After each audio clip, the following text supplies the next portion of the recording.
მაინც იმ აზრზე ვარ, რომ აი ინფლუენსერა ხალხმა მაგრად არია სიტუაცია. თუმცა აი გამოცდილებიდან რამდენიმე მაგალითს მოვყვები. ეს არის დაახლოებით 2020 წელი.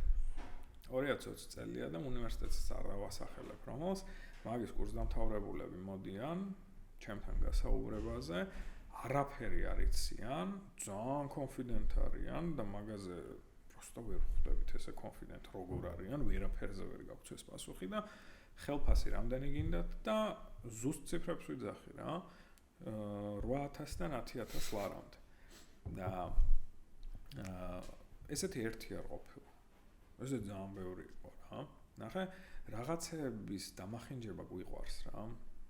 ზოგადად და ბევრ რაღაცას ვამახინჯებთ რა, რაღაცებში რადიკალურები ვართ ძალიან.